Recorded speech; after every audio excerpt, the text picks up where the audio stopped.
কালচারে দেশটাকে স্বাধীন করেছিলাম। আমরা স্বাধীনভাবে থাকতে চাই, গোলাম হিসেবে থাকতে চাই না, গোলাম হিসেবে আসতে চাই না। বাঁচবো তো বাঘের মতো একদিন বাঁচবো, শিয়ার আমরা হাজার বছর বাঁচতে চাই না। যদি সরকার আগামী বুধবারের মধ্যে সরকার যদি দোষীদেরকে গ্রেফতার করতে ব্যর্থ হয়, তাহলে বাংলাদেশের জনগণ ঐক্যবদ্ধ ভাবে এমন আন্দোলন করবে, এমন কর্মসূচি দিবে, যে কর্মসূচি ফিরাবার ক্ষমতা সরকার রাখে না, মুদির দালাল রাখে না। সর্বস্তরের দেশপ্রেমিক ভাইয়েরা আমার, এখানে কেন আমরা উপস্থিত হয়েছি আপনারা ইতিমধ্যে জেনেছেন। ফরিদপুরে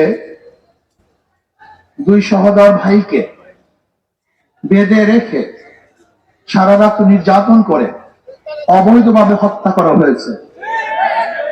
কেন হত্যা করা হয়েছে? তারা নাকি মন্দিরে আগুন দিয়েছে, অথচ প্রমাণিত তারা মন্দিরে আগুন দেয় নাই, তারা কাজ করতে ছিল। কিন্তু সরকার এক সপ্তাহ হয়ে যাওয়ার পরেও হত্যাকারীদেরকে গ্রেফতার করে নাই। এমনকি মিডিয়ায় আমরা যা দেখতেছি, মনে হয় যেন এদেশে মিডিয়ার নাই, ভারত পরিচালিত মিডিয়া আমাদের বাংলাদেশে আছে। সব জায়গায় তো ভারত, কে এমপি হবে, কে মিনিস্টার হবে, কার চাকরির পদোন্নতি কখন হবে, কোন জায়গায় হবে, এ তো আমাদের দেশ নির্ধারণ করে না। এমনকি আপনারা জানেন আমাদের নৌবন্দরগুলি কি অবস্থায় আছে অনেকেই জানেন না। যদি আমাদের দেশের কোনো জাহাজ মাল খালাস করে, সেখানে যদি ভারতের কোনো জাহাজ আসে, আমাদের জাহাজ সরে যেতে হবে, ভারতের জাহাজকে মাল খালাস করতে দিতে হবে। আজকে আমরা কি দেখেছি? শ্মশান পূজা নাঙ্গা তলোয়ার নিয়ে করা হচ্ছে, নাঙ্গা তলোয়ার নিয়ে। আবার নিউজ দেখছি যে শ্মশান পূজা উদ্দীপনার সাথে উদযাপন করা হয়েছে। বিবিসি নিউজও করছি দেখলাম, এবং অনেক নিউজে দেখছি। আমি প্রশ্ন করতে চাই, আমি ধর্মীয় ব্যাখ্যা চাই। শ্মশান পূজা তলোয়ার নিয়ে করা হয়, এর ধর্মীয় ব্যাখ্যা আমরা চাই।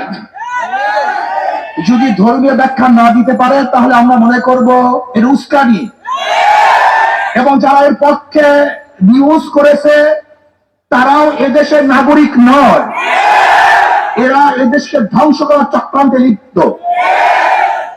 মন্দিরে যারা আগুন দিয়েছে, আপনিও তদন্ত ভিত্তিক তাদেরকে বিচার করেন, আমরাই তো দাবি করছি। আর যারা অবৈধভাবে দুইজন শ্রমিককে হত্যা করেছে, বাংলার জমিয়ে তাদের বিচার করতে হবে। আজকে আওয়ামী লীগ সরকার ক্ষমতার বিনিময়ে বাংলাদেশের মুসলমানদেরকে মুদির কাছে গোলাম হিসেবে বিক্রি করে দিয়েছে। এদেশের মুসলমান স্বাধীন নয়, সমস্ত মুসলমান বিক্রি হয়ে গেছে। তাদের গলার মধ্যে গোলামের জিঞ্জির লাগিয়ে দেওয়া হয়েছে। আজকে ঢাকা ইউনিভার্সিটি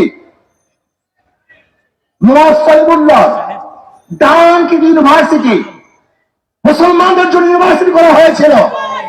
সেখানে মুসলমানরা নামাজ পড়তে পারবে না, ইফতার করতে পারবে না, সেখানে পূজা চলবে, মঙ্গল শুভ যাত্রা চলবে। এটা বাংলাদেশের মানুষ মানতে পারে না, মানবে ইনশাআল্লাহ। আজকে কি দেখেছি? হিন্দু পণ্ডিতরা বক্তব্য দিচ্ছে যে 20-30টা তলোয়ার নিয়ে, 100 তলোয়ার নিয়ে যদি দাঁড়িয়ে যাওয়া হয়। শোনেন বক্তব্য, কেন? এর কারণটা কোথায়? বাংলাদেশ কখনো কোনো অবস্থাতেই সাম্প্রদায়িক সৌহার্দ্যতা বিনষ্ট হয় নাই, আমরা হতে দিতে পারি না। আজকে ভারতে নির্বাচন চলছে, সব মুদির কারসাজি। আমি মনে করি এটা সব ইসকনের কারসাজি। এদেশের সাম্প্রদায়িক দাঙ্গা ভিত্তিতে ওই দেশে তারা ভোট ক্যারি করার এই জন্য ষড়যন্ত্র আওতায় নিয়ে আসছে। সব জায়গায় র, আপনি যান মিডিয়ায়, সেখানে র বসা। আপনি যান প্রাইম মিনিস্টারের কার্যালয়, সেখানে র বসা। আপনি যান সব জায়গায়, সেখানে সব র। কালচারে দেশটাকে স্বাধীন করেছিলাম, আমরা স্বাধীনভাবে থাকতে চাই, গোলাম হিসেবে থাকতে চাই না, গোলাম হিসেবে আসতে চাই না। বাঁচবো তো পাকের মতো একদিন বাঁচবো, হাজার বছর বাঁচতে চাই না। যদি সরকার আগামী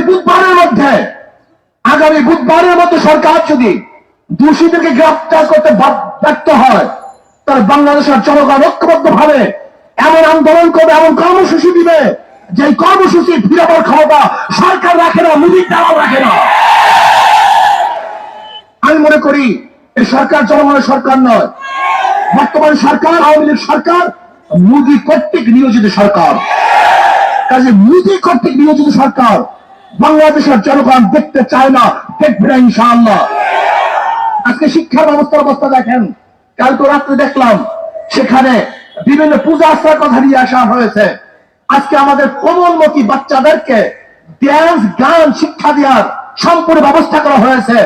আজকে কোমলমতি বাচ্চাদেরকে কিভাবে প্রেম করতে হবে, বন্ধুদের সাথে কিভাবে হাত ধরে হাঁটতে হবে, সেই শিক্ষা দেওয়ার জন্য তার প্রস্তুতি গ্রহণ করেছে এবং শিক্ষার সিলেবাসের মধ্যে তাও নিয়ে এসছে।